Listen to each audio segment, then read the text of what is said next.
SSC JE के paper में कभी कभी बीम बना देता है। स्ट्रेंथ ऑफ मटेरियल से रिलेटेड अगर सब्जेक्ट्स को हम देखें तो बीम बना देगा और आपसे क्वेश्चंस पूछेगा इस बीम का क्या नाम है, क्या का क्या नाम है। तो इस बीम को हम कहते हैं सिंपली सपोर्ट। मतलब यहाँ कोई और लोड नहीं है, यहाँ पे एक इंड फिक्स है, ये भी इंड फिक्स है। इसको कहते हैं सिंपली सपोर्टेड बीम। ठीक है, इस वाले बीम को देखो, एक इंड फिक्स है, एक इंड फ्री है। इसको कहते हैं कैंटिलीवर बीम। कैंटिलीवर बीम, एक इंड फिक्स है और यहाँ रोलर लगा हुआ है। ठीक, इसको कहेंगे fixed and free, fixed and hinged beam. ठीक है, तो इस तरह के क्वेश्चंस एसएससी जेई में एमसीक्यू में डिज़ाइन बना के आपको दे देगा और आपको चयनित करना होगा।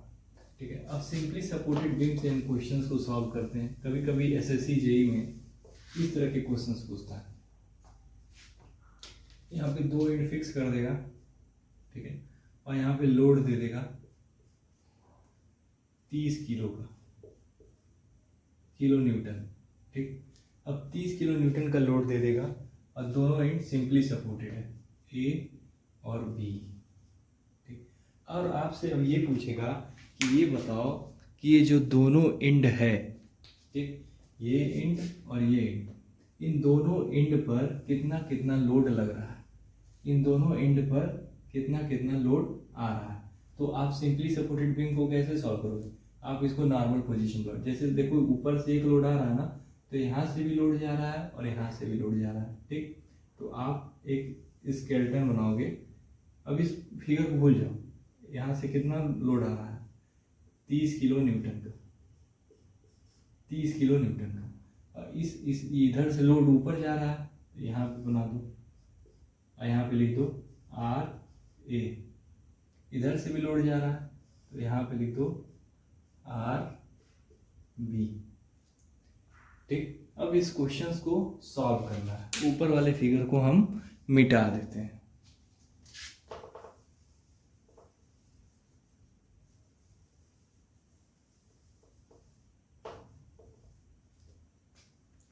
अब इस क्वेश्चन को कैसे सॉल्व करोगे? ये दो लोड ऊपर की तरफ जा रहा है ना, तो इनको पॉजिटिव मान लो। ठीक, और ये लोड नीचे की तरफ आ रहा है तो डाउनवर्ड फोर्स को निगेटिव, मैं यहाँ लिख देता हूँ, डाउन फोर्स को मैंने क्या माना, निगेटिव। अप फोर्स को मैंने क्या माना, पॉजिटिव। अब ये ऊपर की तरफ दोनों जा रहा है तो पॉजिटिव मान लो, तो दोनों को एक साथ लिख लो, R A plus R B. नीचे आ रहा ना तो -30 इज इक्वल टू 0। ओके, कोई कंफ्यूजन नहीं है, इक्वेशन बनाया मैंने। ठीक, अब यहाँ पे R A plus R B उधर की तरफ ले जाओ तो 30 हो गया। इसको इक्वेशन नंबर 1 दे दो। बहुत सिंपली बता रहा हूँ मैं। ठीक, अब क्या करना है, तुम यहाँ पे अपने आप को खड़ा करो। समझ लो यहाँ पे तुम खड़े हो। अब यहाँ पे तुम खड़े हो, अब यहाँ पे तुम खड़े हो के आगे कौन कौन से लोड देख रहे हो? एक तो तुमको ये 30 किलो न्यूटन दिख रहा है और एक तुमको ये वाला लोड दिख रहा है। ये तुमको नीचे की तरफ लगता हुआ दिख रहा है, ये तुमको ऊपर की तरफ लगता हुआ दिख रहा है। ठीक, अब यहाँ पे मैं एक बार लिख देता हूँ, ये हटा देता हूँ।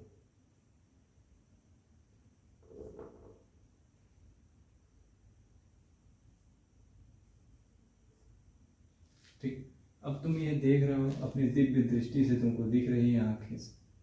अब यहाँ पे 2 मीटर की दूरी पे ये लोड लग रहा है और ये लोड यहाँ से 4 मीटर की दूरी पे लग रहा है। यहाँ से 4 मीटर, मतलब समझो बात को, यहाँ से यहाँ तक कितना है, 2 मीटर, मगर यहाँ से यहाँ तक कितना है, 4 मीटर। अब तुमको बेंडिंग मोमेंट निकालने आना चाहिए, बेसिक कंसेप्ट क्लियर होना चाहिए। ठीक है, बेसिक कंसेप्ट क्लियर होना चाहिए। अब इसको कैसे सॉल्व करेंगे? यहाँ से देखो, अब बेंडिंग मूवमेंट को ऐसे मूव करो। ठीक है, ऐसे मूव करो, कितने डिस्टेंस पे, 2 मीटर पे, और उसका मल्टीप्लाई कर दो। क्लॉकवाइज को पॉजिटिव लो और निगेटिव को, एंटी क्लॉक को, घड़ी की उल्टी दिशा में घूम रहा है तो उसको निगेटिव लो। ठीक, 30 इंटू 2, क्लॉक वाइज तो पॉजिटिव, एंटी क्लॉक वाइज तो negative, minus RB into 4 is equal to 0 कर दो, इसको उधर ले जाओ, 4 RB इज इक्वल टू 60। अब इसको काटो 2 से 30, फिर काटो तो 15, तो RB पे लोड कितना आ रहा है 15, मतलब इस पे कितना आ रहा है 15 किलो न्यूटन। अब 15 किलो इधर हो गया, 30 लग रहा है तो इधर से भी 30 लगेगा ना, तो 15 इधर हो गया तो ये 15 किलो न्यूटन। ऐसे ही हम ढेर सारे क्वेश्चंस स्ट्रेंथ ऑफ मटेरियल के SFD BMD पे लगाएंगे और अपने MCQs क्वेश्चन को स्ट्रांग करेंगे, प्रैक्टिस करेंगे। ठीक है, SFD BMD भी बनाना हम सीखेंगे। Thank you.